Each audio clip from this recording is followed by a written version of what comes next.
Since seeing our coverage of Mac Lorenz's case back in February, attorney Michael Comorn from the east side of the state took on Max's case pro bono.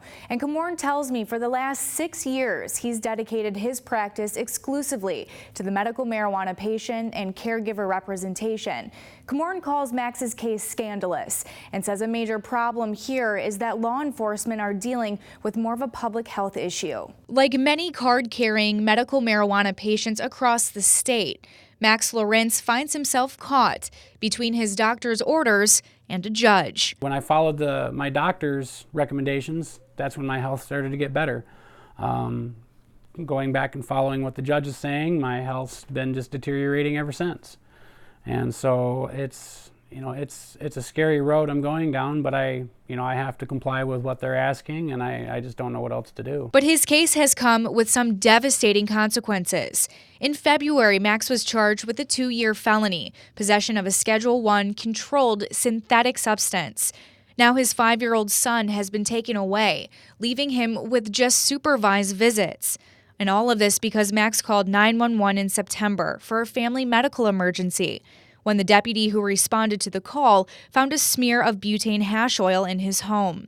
It's a substance Max ingests for what he calls deep pain relief, something he obtains with his medical marijuana card. I'm outraged by it. It shouldn't have happened. Max's attorney, Michael Comorn, specializes in these cases. He says medical marijuana is not a controlled substance. In fact, Michigan law states marijuana is a Schedule II drug. But because Max is charged with having a Schedule I drug and not specifically marijuana, Comorn says it's difficult now to protect Max under Section 8 immunity of the Michigan Medical Marijuana Act. Schedule I, by definition, means what?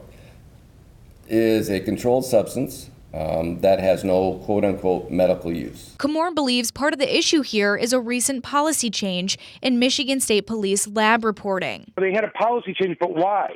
The policy change, the motivation for it was that if they report it this way, people like Max won't be able to claim a medical marijuana defense. The lab tech in Max's case testified that he's been testing tetrahydrocannabinol, or THC, for 23 years. THC is the main psychoactive ingredient in marijuana, and it's also present in synthetics. But a recent policy change means he has to write origin unknown when testing this type of THC on lab reports. The tech says he can't tell if it's synthetic or if it's natural. In this particular case, a quantitation was not done, and therefore I could not conclude whether or not it was hemp. You're correct. Take a look at the lab report for the residue Max had in his home. The tech named it to be THC, but then wrote origin unknown, labeling it a Schedule I drug. Now compare this with similar lab reports from 2012, before the policy change, where THC is only stated, suggesting it comes from a marijuana plant. The prosecution argues Max's residue was not marijuana. This is not usable marijuana as described in the Carruthers case. Does not describe it as a plant at all or any plant material.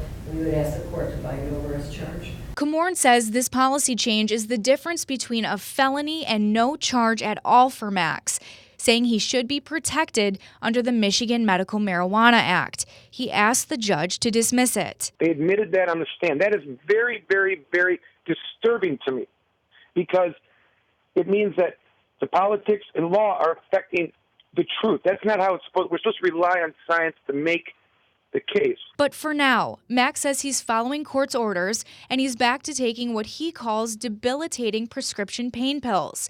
But he's fighting to get his son back and then to use the medicine that he says works best without having to smoke it. If nobody stands up for this and it just keeps going the way it is, how many more people are going to get thrown under the bus just for using their prescribed medicine?